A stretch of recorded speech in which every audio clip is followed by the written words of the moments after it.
ओम शांति। दीपावली के दिनों में बहुत सारे लोग सोना चांदी खरीदते हैं, उसे हम धनतेरस कहते हैं। कोई बहुत सारे ऐसे लोग हैं जो कहते हैं हल्दी खरीदे, धनिया खरीदे, झाड़ू खरीदे, सोना खरीदे या गऊ खरीदे। लेकिन आप ये ध्यान रखें कि ये सब चीजें हमारे मनुष्य जीवन में काम आने वाली हैं। लेकिन इन चीजों का लॉजिक क्या है? बहुत सारे लोगों ने आपको बताया भी होगा कि हम दीपावली पे या धनतेरस पे ये चीजें खरीदते हैं तो हमारे घर में बरकत होती है। लेकिन आप ये चीज ध्यान रखें कि ये चीजें खरीदना क्यों जरूरी है। बहुत सारे कहते हैं हल्दी खरीदे, बहुत सारे लोग कहते हैं धनिया खरीदे, बहुत सारे लोग कहते हैं झाड़ू खरीदे, बहुत सारे लोग कहते हैं सोना खरीदे और बहुत सारे कहते हैं कि हमें गाय खरीदनी चाहिए। लेकिन आप ये ध्यान रखें कि ये 5 चीजें खरीदने से क्या हमारे घर में सुख शांति आ सकती है? आज आप देखें कि हम जो चीजें सोच रहे हैं, जो चीजें कर रहे हैं, दुनिया उससे भी परे जा रही है। हमें किसी भी बात का डर नहीं रखना है कि हमने इस दीपावली ये चीज खरीदी नहीं इसलिए हमारे घर में ये हो गया।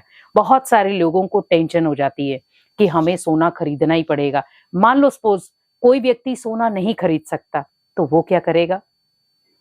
कोई व्यक्ति ये चीजें भी खरीद नहीं सकता तो वो क्या करेगा? और किसी के पास ऑलरेडी ये चीजें पहले से हैं तो वो एक्स्ट्रा ला करके क्या करेगा? लेकिन हमें ये ध्यान रखना है क्योंकि जैसे हल्दी कहा जाता है कि हर चीज में डाली जाती है, धनिया है वो भी हर चीज में डाला जाता है, उसकी खुशबू जो है, महक जो है वो चारों कोनों में जाती है। लेकिन उसी प्रकार सोना है, सोने को हमें अपने मन के साथ जोड़ना है। क्या मेरे मन का एक एक कोना सोने की तरह प्योर है? क्योंकि आज सोना भी आप ले रहे हैं तो भी मिलावटी है, आप हल्दी धनिया भी ले रहे हैं तो भी वो मिलावटी है। लेकिन हमें बिना मिलावटी चीजें लेनी है और वो हो सकती हैं हमारे कर्मों से। क्योंकि जब जीवन में हम बहुत सारी ऐसी चीजें करते हैं जिसकी वजह से हम सोचते हैं कि ये चीजों से चीजें आ सकती हैं या ये चीजों से धन आ सकता है। लेकिन आप ये ध्यान रखें, आज लोग जो हैं वो जैसे कहते हैं कि गौ को खरीदना चाहिए, बहुत सारे लोग बेच भी देते हैं, बहुत सारे रोडों पे छोड़ देते हैं। हम बहुत सारी जगहों पर देखते हैं गाय भैंसे ऐसे रोडों पे घूम रही हैं। आप सोचिए फिर खरीदने का फायदा ही क्या है जब आप उन्हें संभाल नहीं सकते?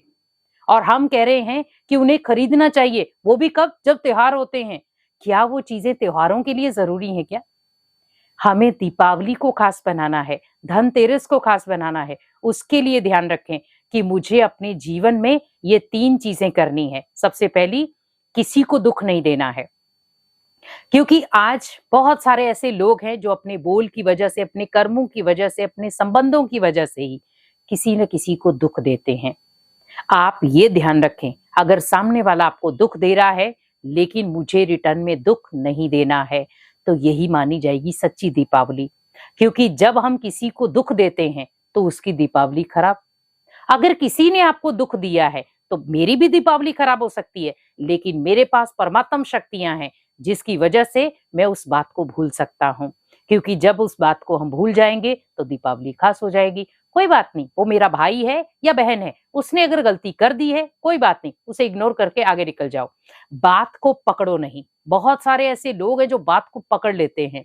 हमें बात को पकड़ना नहीं है, समझा दो, नहीं समझता है छोड़ दो। क्योंकि कहीं ना कहीं उसको ठोकर लगने के बाद वो बात समझ में आएगी कि मुझे क्या समझाया गया था।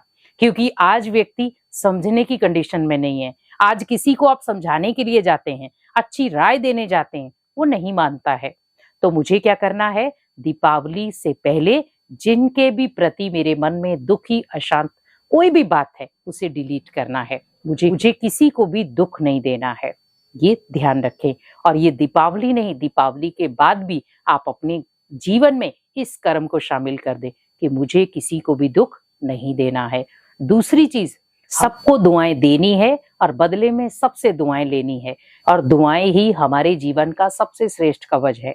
क्योंकि अगर व्यक्ति दुआएं कमाना सीख जाए और वो भी शुद्ध प्योर दुआएं कमाना सीख जाए तो आज जीवन में जो बढ़ती हुई टेंशन है, तनाव है, वो सब खत्म हो जाए। आज व्यक्ति दुआओं के पीछे नहीं जा रहा है, धन के पीछे जा रहा है। मुझे धन कमाना है, मुझे किसी भी तरीके से धन कमाना है।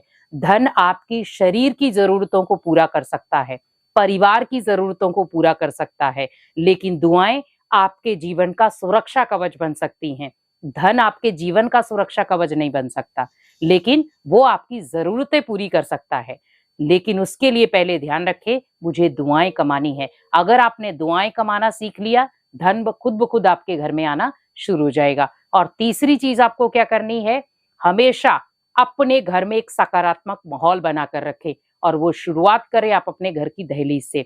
दहलीज पे जब भी आप एंट्री करते हैं या बाहर जाते हैं, कोई भी ऐसी नेगेटिव चीजें ना करके आए जिससे आपके घर का माहौल बिगड़े। बहुत सारे कला कलेश करते हुए अंदर आते हैं या बाहर जाते हैं, लड़ाई झगड़ा करते हुए अंदर आते बाहर जाते हैं, लेकिन ध्यान रखें कि हमें अपने घर में लक्ष्मी का आह्वान आप तभी कर सकते हैं जब आपके घर में खुशियां होंगी, सुख होगा, समृद्धि होगी, क्योंकि उसी जगह पर लक्ष्मी वास करती है। लेकिन जिस जगह पर कला कलेश है, लड़ाई झगड़ा है या गलत खान पान है, उस जगह पर कभी भी लक्ष्मी वास नहीं करती है। तो वो धन कहीं ना कहीं मिट्टी में मिलने जैसा बन जाता है। लेकिन उसी धन को अगर आपको सोने की तरफ कन्वर्ट करना है, मुझे ये नहीं है एक दिन सारा सोना इकट्ठा कर लिया और उसकी पूजा कर ली, ऐसा कुछ भी नहीं है, उससे कुछ नहीं होने वाला।